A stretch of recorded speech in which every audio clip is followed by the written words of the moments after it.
আসছো? আগে রিক্সা ভাড়াটা দাও, তারপর বলতেছি। তোমার কাছে রিক্সা ভাড়াটা নাই? আরে বাবা, মানি ব্যাগ ব্যবহার করো তুমি, রিক্সা ভাড়া আমি কই পামু? দাও। মানে যুগ পাল্টায় গেছে না এখন। আগে তো ছেলেরা ব্যবহার করতো মানি ব্যাগ, মেয়েরা ব্যবহার করতো ভ্যানিটি ব্যাগ। তো কোথাও কোনো বিল দিতে গেলে ছেলেরা মানি ব্যাগ বের করে বিল দিত, কারণ মানি ব্যাগই তো ব্যবহার করো তোমরা। বিল আমি কই থেকে দিমু? দাও বিল দাও, ভাড়া দাও। আগে তুমি রিক্সা থেকে নামো। আরে বাবা, ভাড়াটা না দিলে আমার তো নামতে দিব না। দাও, ভাড়া দাও আগে। মামা, আপনার ভাড়া কত? 50 টাকা। এই না, নামো।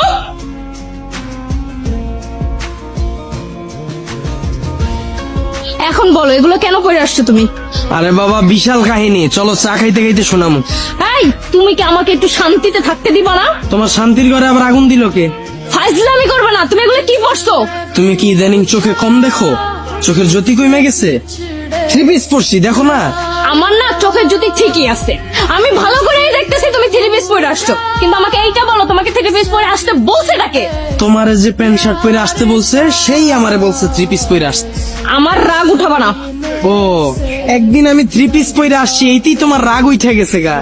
আর সব সময় যে তুমি প্যান্ট শার্ট পরো, তাতে আমার খুব ভালো লাগে, তাই না?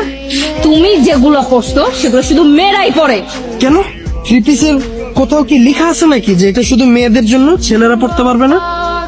এই যে রাস্তা দিয়ে আসছো, কয়টা ছেলেকে দেখছো এরকম 3 পিস পরতে? কিন্তু মেয়েরা শার্ট প্যান্টও পরে, মেয়েরা 3 পিসও পরে। আহা, তোমরা তো প্রথমে 3 পিসই পড়তা। তোমাদের মধ্যেই তো কেউ না কেউ শুরু করছে প্যান্ট শার্ট পরা, এরপরেই তো তোমরা সবাই পড়া শুরু করছো। তো ছেলেদের পক্ষ থেকে না হয় আমি শুরু করলাম। আর শুধু আমি না তো, এখন থেকে আমার আত্মীয় স্বজন, ভাই ব্রাদার, বন্ধু বান্ধব যা আছে সবাই এরকম আমার মতো 3 পিস পড়ে। আর শুধু ওরাও না তো, আমার ফ্যামিলির ভাই আছে, আব্বা আছে, সবাই এরকম পড়ে। না না, আব্বার কথা কওয়া যাবে না, আব্বা মুরব্বী মানুষ, আব্বার দিয়ে বল। দেখো মুন্না, ফাইজলামি করবা না। বাসায় গিয়ে এই সমস্ত ড্রেস চেঞ্জ করে শার্ট প্যান্ট পরে আসো। মানুষ অদ্ভুত ভাবে তাকায় আসছে। প্লিজ যাও, চেঞ্জ করে আসো। হাসাহাসি করতেছে। হাসুক, তাতে আমাদের কি? এটা আমার এলাকা, আমার মান সম্মান আছে। তোমার সাথে এই অবস্থায় মানুষ আমাকে দেখলে আমাকে নিয়েও হাসাহাসি করবে। যাও, চেঞ্জ করে আসো। ও, আমি একদিন 3 পিস পরছি, এইতেই তোমার এই অবস্থা? এতদিন যে তুমি প্যান্ট শার্ট পরে আসছো, আমার উপর দিয়ে কি গেছে একবার চিন্তা করছো?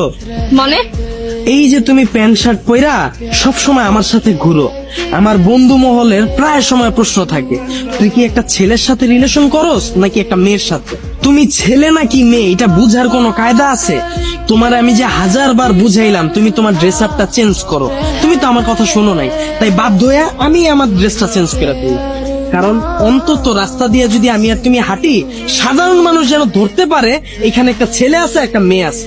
তুমি বলতে পারবা কেন আমার পরিবারের সাথে তোমাকে আমি এখনো পরিচয় করাইয়া দেইনি? কারণ ওই পরিবেশ আর পরিস্থিতি তুমি রাখো নাই। কানের দুল, গলার মালা, শালীন পোশাক বাঙালি মেয়ের সৌন্দর্য। আমি তোমারে বলি নাই যে তুমি মডার্ন ড্রেস পরো না, পরো, কিন্তু কিছু বিষয় তো থাকা দরকার। এই যে তোমাদের বুকের উপর কোনো ওড়না নাই, কোন ধরনের স্বাধীনতা তোমরা অর্জন করতে চাইতেছো আমার একটু বলো। তোমার আমি ভালোবাসি এটা যেমন সত্যি, তোমার আমি ভালো রাখতে চাই এইটাও তেমন সত্যি। তোমার ভালোবাসা এখন আমি বিপদে পড়ে গেছি, না পারতাছি তোমার ছাড়তে, না পারতাছি তোমার ঠিক করতে। তাই চিন্তা করছি তোমার তো আমার ঠিক করা সম্ভব না, তাহলে তুমি ছেলের বেশ ধরো, আমি মেয়ের বেশ ধরি। তুমি প্যান্ট শার্ট পরো, আমি 3 পিস পরি। যতদিন না পর্যন্ত তুমি তোমার বেশটা চেঞ্জ করে মেয়ের বেশে যাবা, অতদিন পর্যন্ত আমি 3 পিস পরেই ঘুরবো। এখন চলো চা খাবো।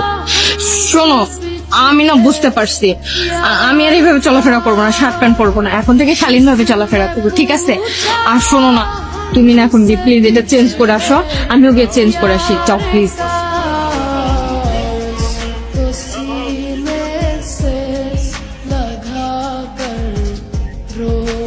আমি রেডি হয়ে গেলাম, তুমি বাসায় যে ড্রেসটা চেঞ্জ করে তাড়াতাড়ি আসো, যাও।